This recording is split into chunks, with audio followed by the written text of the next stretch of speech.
क्या बड़े दिनों बाद आपको भी कहीं दूर से बुलडोजर की आवाज आ रही है? क्या वाकई उसके गरजने की आवाज आपको सुनाई दे रही है? क्या वाकई उत्तर प्रदेश में बुलडोजर जस्टिस का नया राउंड शुरू होने वाला है?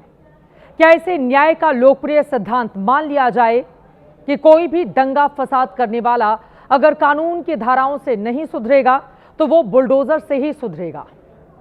बरेली में जुमे के दिन आई लव मोहम्मद कैंपेन के नाम पर हिंसा भड़काने वाला तौकीर रजा जेल भेजा जा चुका है, लेकिन अब उसके शागिर्दों का दमखम तोड़ा जा रहा है। तो क्या बरेली में इंसाफ का योगी मॉडल फिर से एक्टिव हो रहा है? क्या उपद्रवियों का हिसाब किताब बुलडोजर से ही होगा? आपके सामने तस्वीरें रखते हैं। पहली तस्वीर बरेली में बुलडोजर एक्शन की है। पहला बुलडोजर तौकीर रजा के रिश्तेदार के अवैध ई रिक्शा चार्जिंग स्टेशन पर चला। दूसरी तस्वीर बरेली में बवाल के आरोपी ताजिम की है। मुठभेड़ में पुलिस की गोली सीधे ताजिम के पैर में लगी। हिंसा के आरोपी को सीधे चलने लायक नहीं छोड़ा गया। तीसरी तस्वीर बरेली में हमसफर बारात घर की है। बरेली विकास प्राधिकरण से इसे सीज कर दिया गया। इन तीनों एक्शन का सीधा संबंध तौकीर रजा से है।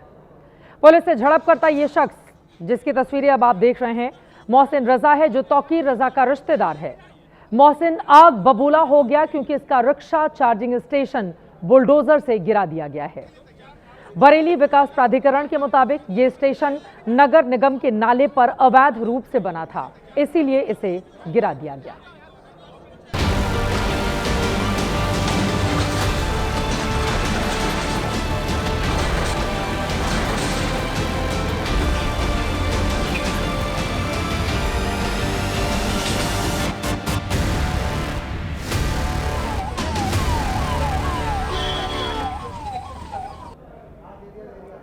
ये बुलडोजर एक्शन उस वक्त हुआ जब बरेली पुलिस ने जुमे के बवाल में मोहसिन को भी संदिग्ध पाया, लेकिन मोहसिन बचाव में कहता रहा कि वो तौकीर रजा का करीबी नहीं बल्कि दूर का रिश्तेदार है।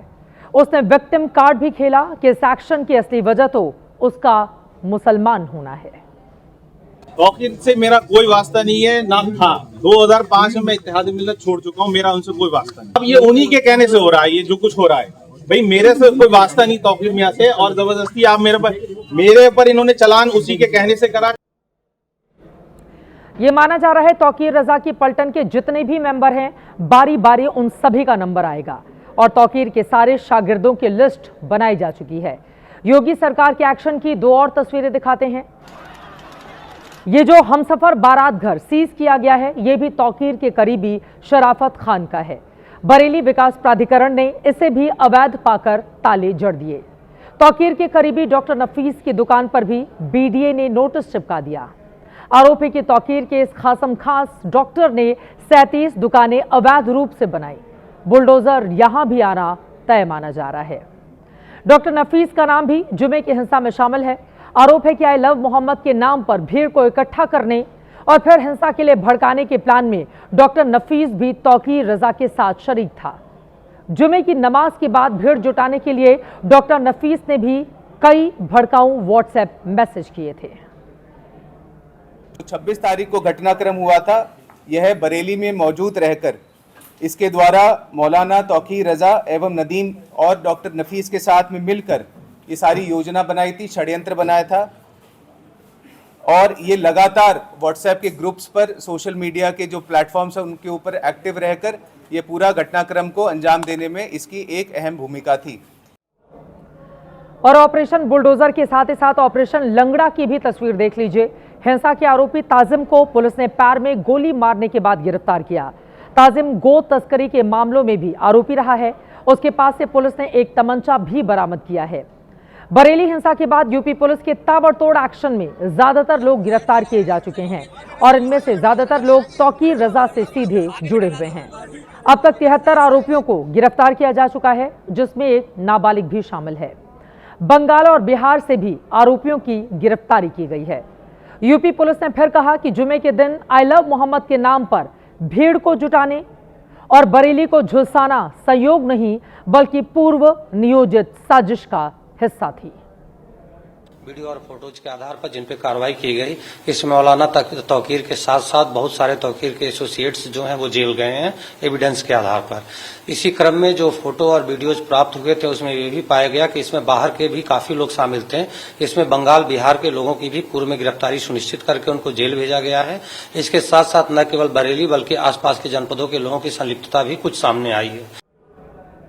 हालांकि सवाल यूपी पुलिस पर भी है कि उसे तौकीर रजा का ट्रैक रिकॉर्ड पता था, तो फिर जुमे के दिन क्या उसे और पुख्ता इंतजाम नहीं कर लेने थे।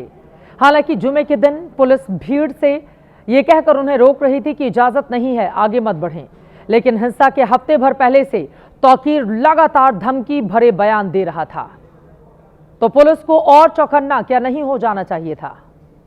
आप खुद सुनिए तौकीर रजा किस तरह से लगातार भड़काऊ बयान देता जा रहा था।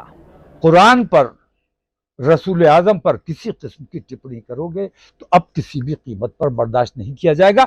इसके बाद अगर ऐसा कोई वाकया होता है तो इसकी जवाबदेही हमारी नहीं होगी, इसकी जवाबदेही उत्तर प्रदेश सरकार और हमारे राष्ट्रीय सरकार की होगी। अगर मुसलमान नाउम्मीद होकर सड़कों पर आ गया तो उसकी जवाबदेही किसकी होगी। हुकूमत ने संजीदगी से इन तमाम चीजों पर गौर नहीं किया तो इसके गंभीर परिणाम हो सकते हैं। एक हफ्ते के बाद इंशाल्लाह, एक हफ्ते का वक्त दे रहे हैं, इसके बाद हम सड़कों पर आने पर मजबूर होंगे, क्योंकि मुसलमान जिस दिन हमारे कंट्रोल से बाहर हो गए उस दिन देश के हालात कुछ भी हो सकते हैं।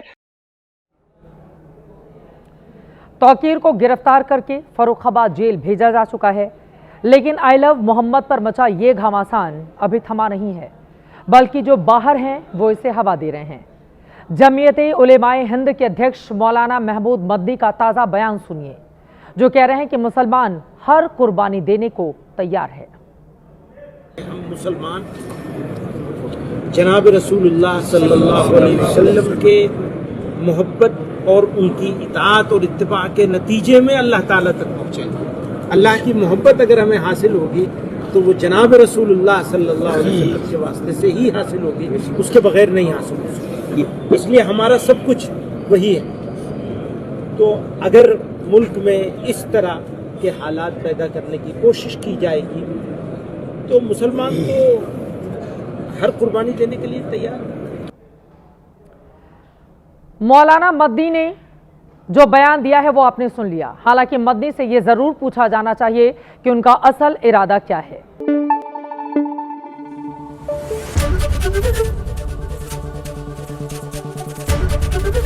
एबीपी न्यूज आपको रखे आगे।